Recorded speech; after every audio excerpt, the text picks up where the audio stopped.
માં હવે સમાચારની શરૂઆત કરીએ. વાત કરીશું રાજ્યમાં મેઘરાજાની ધમાકેદાર બેટિંગની. રાજ્યમાં મેઘરાજાની સાર્વત્રિક નોનસ્ટોપ ઇનિંગ. આણંદના બોરસદમાં અનરાધાર વરસાદ વરસ્યો. 13 ઇંચ જેટલો આણંદના બોરસદમાં વરસાદ, તો નર્મદાના તિલકવાડામાં પણ ધોધમાર વરસાદ વરસ્યો. 7.5 ઇંચ ત્યાં વરસાદ થયો. ભરૂચમાં સવારથી જ વરસાદ વરસ્યો. 7 ઇંચ જેટલો ભરૂચમાં વરસાદ, તો છોટાઉદેપુરના નસવાડીમાં પણ 6 ઇંચ જેટલો વરસાદ વરસ્યો. વડોદરાના પાદરામાં પણ સવારથી 6 ઇંચ જેટલો વરસાદ, તો વડોદરા શહેરમાં પણ ધોધમાર વરસાદ વરસ્યો. વડોદરા શહેરમાં 5 ઇંચ જેટલો વરસાદ વરસ્યો.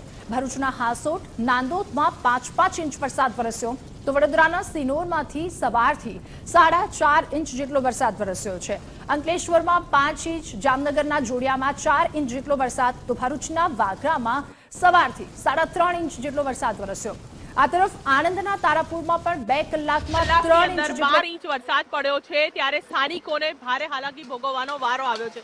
જો વાત કરીએ તો બોરસદના તમામ જે નીચાણવાળા વિસ્તારો છે ત્યાં અત્યારે પાણી ભરાયા છે અને તેના કારણે લોકોને ભારે હાલાકી ભોગવવી પડી રહી છે. દુકાનની વાત કરીએ તો અત્યારે બેઝમેન્ટમાં જે તમામ દુકાનો આવેલી છે ત્યાંની પરિસ્થિતિ એ હદે ખરાબ છે કે દુકાનની અંદર જે વિસ્તાર છે ત્યાં 7 થી 8 ફૂટ જેટલું પાણી છે તે દુકાનની અંદર અત્યારે પણ ભરાયેલું છે. દિવાલ તોડીને હાલ પાણી છે તે અહીંયાના તમામ દુકાનદારો છે તેમના દ્વારા કરવામાં આવી રહ્યું છે. ભારે હાલાકી છે તે તમામ લોકોને ભોગવવી પડી રહી છે. અંદરના જે દ્રશ્યો છે તે અમે જો દર્શાવીશું કે જે પ્રકારની અંદરની પરિસ્થિતિ છે તેને જોતા એવું લાગે કે આ વિસ્તારમાં આ જગ્યાઓ ઉપર કોઈ પણ પ્રકારનું ધ્યાન રાખ્યા વગર અહીંયા આ પ્રકારે ઇમારતોને મંજૂરી આપી દેવામાં આવી છે અને તેના કારણે આ પરિસ્થિતિ છે કે ગ્રાઉન્ડ ફ્લોરમાં આવેલી જે તમામ દુકાનો છે કે જ્યાં પાણી ગરકાવ થઈ ચૂકેલું છે. લોકોને અહીંયા માલ છે, લાખોની સંખ્યાનો માલ અત્યારે અહીંયા પાણીમાં આવી ચૂક્યું છે. જો વરસાદ વધારે વરસે તો વીજ શોક લાગે તેવી પણ પરિસ્થિતિ છે તે અહીંયા સર્જાયેલી છે. હાલની પણ જો વાત કરીએ તો જે પ્રકારની પરિસ્થિતિ છે તેના કારણે તમામ દુકાનદારોને ભારે હાલાકી ભોગવવી પડી રહી છે. પાણી ખૂબ જ મોટા પ્રમાણની અંદર ભરાયેલું છે. દુકાનદારો છે તેમની સાથે વાત કરીશું. કેવી પરિસ્થિતિ છે અત્યારે? અત્યારે પરિસ્થિતિ ગંભીર છે. આમ જોવા જોઈએ તો નગરપાલિકાના તમામ સભ્યોએ બસ એમના જ ખીજા ભરવા માટે જે કાંસનું પહેલા પાણી નીકળતું જ હતું, પહેલા નિકાલ હતો જ, પણ એમના ઘરના ખીજા ભરવા માટે આ કાંસ જે બનાવી છે સાંકડી, એના લીધે અમે બધા પરિણામ ભોગવી રહ્યા છીએ. હાલની તારીખમાં જે પણ કાંસનો હિસાબ છે એ કાંસના હિસાબના પૈસા એમના ઘરમાં જાય છે અને લોકોને, જનતાને હેરાન કરી રહ્યા છે. કેટલા પાણી ભરાયેલા છે? કેટલા શું નુકસાન થયું? ઓલરેડી મારી પોતાની દુકાન, વકીલાત કરું છું, મારી પોતાની ઓફિસ ટોટલી પાણીમાં છે.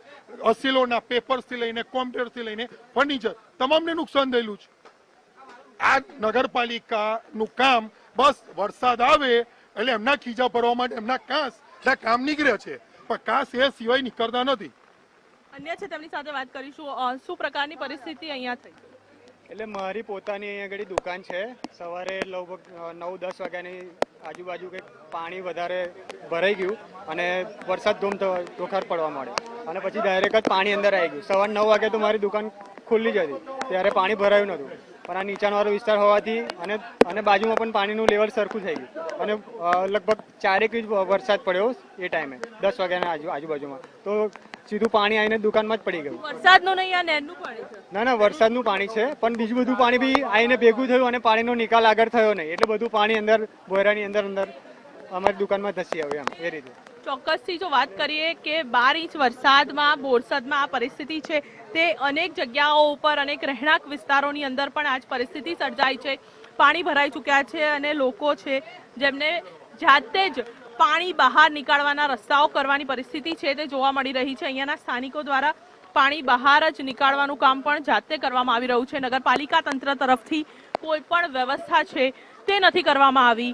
12 ઇંચ વરસાદ અત્યારે પણ ઝરમર વરસી રહ્યો છે અને હજુ પણ જે પ્રમાણે હવામાન વિભાગની આગાહી છે વરસાદ વધુ વરસે તેવી આગાહી કરવામાં આવી છે અને આવનારા સમયમાં હજુ પણ જો વધારે વરસાદ વરસે તો બોરસદની પરિસ્થિતિ છે તે વધારે ખરાબ થાય તેવું હાલ એક અનુમાન છે તે લાગી રહ્યું છે. જે પ્રકારની પરિસ્થિતિ બોરસદની અંદર જોવા મળી રહી છે તેને જોતા હાલની જો વાત કરીએ તો આ પરિસ્થિતિ માત્ર કમર્શિયલ વિસ્તારોની નહીં, રેસિડેન્શિયલ વિસ્તારોમાં પણ આ જ પ્રકારેની પરિસ્થિતિ સર્જાતા બોરસદવાસીઓને હાલાકી ભોગવવી પડી રહી છે.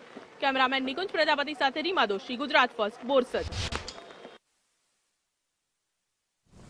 વરસાદથી હવે સ્થાનિકો પરેશાન થયા છે. બોરસદના પાસવનાથ કોમ્પ્લેક્સમાં વરસાદી પાણી ભરાયા અને દુકાનોને વ્યાપક પ્રમાણમાં નુકસાન પહોંચ્યું છે. ત્યારે લોકો પણ રોષે ભરાયા છે કે કોઈ જ કામગીરી નથી કરવામાં આવતી. દર વખતે આ પ્રકારની પરિસ્થિતિનું સર્જન થાય છે, તેમ છતાં પરિસ્થિતિ ઠેરની ઠેર છે. તંત્ર પર લોકો દ્વારા રોષ ઠાલવવામાં આવી રહ્યો છે. 13 ઇંચ વરસાદે બોરસદને આખું પાણી કરી દીધું છે. બોરસદના પાસવનાથ કોમ્પ્લેક્સમાં વરસાદી પાણી ભરાયા તો કેટલાક રહેણાંક વિસ્તારોમાં પણ વરસાદી પાણી ભરાયા છે. રસ્તાઓ જળમગ્ન થયા અને અનેક વિસ્તારો છે તે જળમગ્ન છે. સ્થાનિક ધારાસભ્ય છે, સીધા જ તેમની સાથે વાત કરીશું. જે પ્રકારની પરિસ્થિતિ થઈ છે, અગાઉથી જ એલર્ટ હતું, તેમ છતાં પણ સમગ્ર બોરસદ શહેર પાણી છે.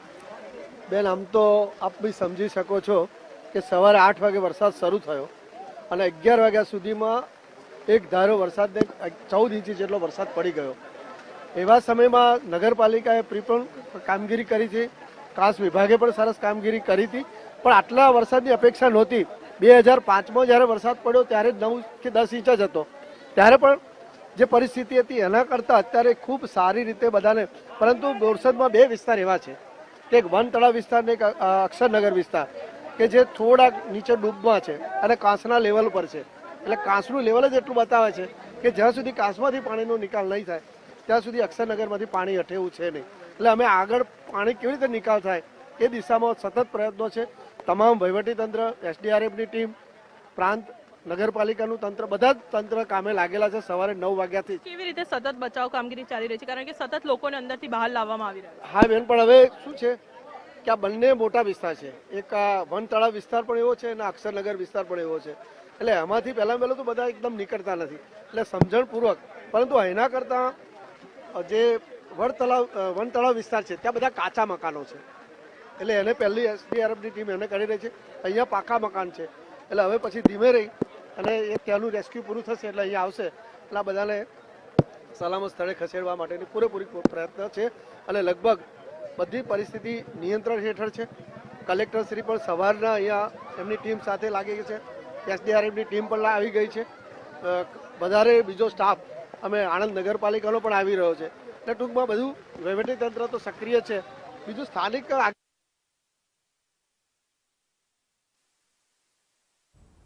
તો વરસાદી પાણીથી કેટલું નુકસાન પહોંચ્યું છે અને આ તરફ તંત્રને પૂછવામાં આવ્યું તો તેમના દ્વારા જણાવવામાં આવ્યું કે તંત્ર સક્રિય છે કામગીરી કરવામાં. સ્થાનિકોએ તંત્ર પર રોષ ઠાલવી રહ્યા છે. 13 ઇંચ જેટલો વરસાદ અને બોરસદ પાણી થયું છે. કેટલાક લોકોનું રેસ્ક્યુ કરવામાં આવ્યું જેમના ઘરમાં વરસાદી પાણી ભરાઈ ચૂક્યા છે અને આ તરફ દુકાનદારોને પણ એટલું જ નુકસાન પહોંચ્યું છે. એટલે કે લોકોમાં હવે રોષ છે, કારણ કે ટેક્સ પે કરો અને જ્યારે પણ આ પ્રકારની પરિસ્થિતિનું નિર્માણ થાય તો એ પરિસ્થિતિમાંથી પણ જાતે ઉઘરો. કારણ કે કેવી પરિસ્થિતિમાંથી લોકો બહાર નીકળતા હોય છે. દર્દીઓ કે જેમને આ પરિસ્થિતિમાંથી મુશ્કેલીનો વારો સહન કરવાનો વારો આવે છે. પાર્શ્વનાથ કોમ્પ્લેક્સ કે જે આખો વરસાદી પાણીથી ભરાયું છે. રહેણાંક વિસ્તારો એવા આણંદના બોરસદના છે ઘણી જગ્યા પર કે જ્યાં વરસાદી પાણી ભરાયા છે અને ચારેય તરફ જળબંબાકારની સ્થિતિનું સર્જન થયું છે.